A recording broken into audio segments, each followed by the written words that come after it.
السلام علیکم۔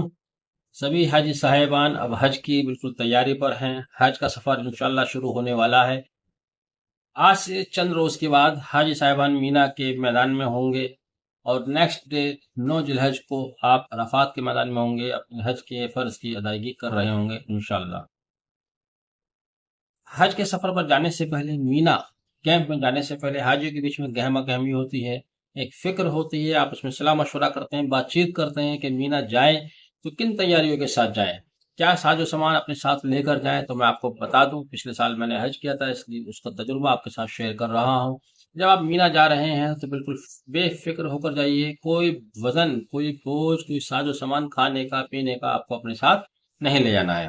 صرف اور صرف ایک احرام ایکسٹرا رکھنا چاہیں ایکسٹرا رکھ لیں۔ اس کے علاوہ آپ کو کھانے کی فکر نہیں کرنی ہے۔ مینا میں بے پناہ بہترین کھانے کا انتظام ہے، بہت کثیر تعداد میں آپ کو وہاں کھانا ملے گا، چائے ملے گی، کولڈ ڈرنکس ملے گی، تو آپ کو کسی طرح کی فکر نہیں کرنی ہے۔ کوئی بستر نہیں لے جانا ہے، کوئی تکیہ نہیں لے جانا ہے، اپنے آپ کو بالکل لائٹ موڈ میں لے کر جائیں۔ گرمی بہت زیادہ ہے، گرمی سے آپ اپنے آپ کو بچائیں۔ آپ کے سامنے صرف اور صرف ایک ٹارگٹ ہے کہ گرمی سے بچاتے ہوئے اپنی عبادات کو انجام دینا۔ میں ہی نہیں، سعودی حکام بھی اس بات کو کہہ رہے ہیں۔ سعودی پریس ایجنسی نے جو انفارمیشن جاری کی ہے اس کے مطابق انہوں نے بتایا ہے کہ سعودی میٹرولوجیکل ڈپارٹمنٹ نے کہا ہے کہ اس سال ٹیمپریچر 40 سے 47 ڈگری تک حج کے دوران رہ سکتا ہے۔ میں آپ کو بتا دوں، پچھلے سال بھی میٹرولوجیکل ڈپارٹمنٹ نے اتنے ہی ٹیمپریچر کی فور کاسٹنگ کی تھی، لیکن ٹیمپریچر 52 ڈگری تک گیا۔ 51.8 ڈگری تک ٹیمپریچر میں حاجیوں نے حج ادا کیا، اور اسی گرمی کے چلتے سعودی حکام کا کہنا ہے کہ 1000 لوگ شہید ہوئے، جاں بحق ہوئے، اپنی زندگیاں انہوں نے گنوا دی۔ حالانکہ اس چوری وجوہات رہی تھی، وہ کبھی میں اور ڈسکس کروں گا۔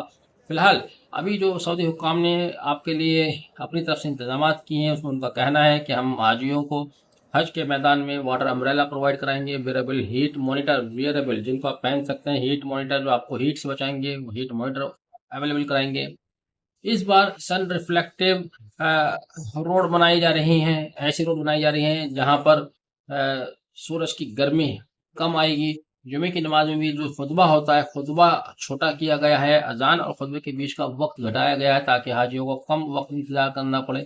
تو یہ تمام انتظامات تو سعودی حکام کی طرف سے ہیں، لیکن آپ اپنی طرف سے اس کے لیے انتظام ضرور کریں۔ کسی اور طرح کا ساز و سامان نہ لے جائے، صرف اور صرف اپنے کو گرمی اور پیاس سے بچانے کا انتظام اپنے ساتھ ضرور رکھیں۔ کیا رکھنا ہے آپ کو؟ ایک ہلکا سا امبریلا رکھنا ہے، چھاتا جو آپ کو ملا بھی ہوگا حج کمیٹی کی طرف سے، نہیں ملا ہے تو اس کو کہیں سے دستیاب کر لیں۔ اس کے علاوہ پانی کی خالی بوتل اپنے ساتھ رکھیے گا، جو کولڈ ڈرنکس کی بوتل آپ کے پاس 2-2.5 لیٹر کی کوئی بوتل ہوگی وہ رکھیے گا، خالی بوتل۔ اور وہاں جہاں جگہ جگہ پانی ہوتا ہے اس میں ہمیشہ جب آپ راستے میں ہوں گے، مینا سے عرفات کے میدان کی طرف جائیں گے، تب آپ کے پاس پانی ہونا چاہیے۔ عرفات کے میدان سے شام کو جب مزدلفہ کے لیے چلیں گے تب آپ کے پاس پانی ہونا چاہیے۔ مزدلفہ سے جب آپ صبح کو روانہ ہوں گے کنکر مارنے کے لیے جمرات کی طرف، تب آپ کے پاس پانی ہونا چاہیے۔ اور پانی کے لیے آپ کے پاس بہتر ہو کہ آپ انتظام رکھیں او آر ایس کا، گلوکون ڈی وغیرہ کا، اس طرح کی چیزوں کا انتظام رکھیں۔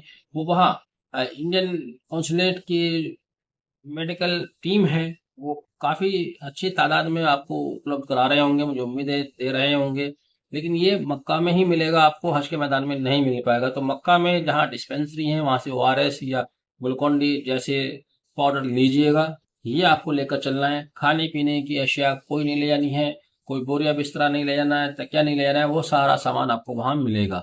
اپنے آپ کو بالکل لائٹ رکھیں، گرمی سے بچا کر رکھیں، اور کس طرح سے آپ اپنے حج کے سارے احکامات انجام دیں گے، فرائض انجام دیں گے، وہ میں آپ کو اگلی ویڈیو میں بتاؤں گا۔ آپ کو بھیڑ سے بچا کر، بھیڑ سے الگ ہو کر، بھیڑ اور گرمی کے وقت سے بچ کر آپ کو اپنے فرائض کو انجام دینا ہے۔ اپنی صحت کا خیال رکھیں، اللہ تعالیٰ آپ کا حج سفر آسان فرمائے، قبول فرمائے، دعاؤں میں ساتھ رکھے گا، آمین ثم آمین۔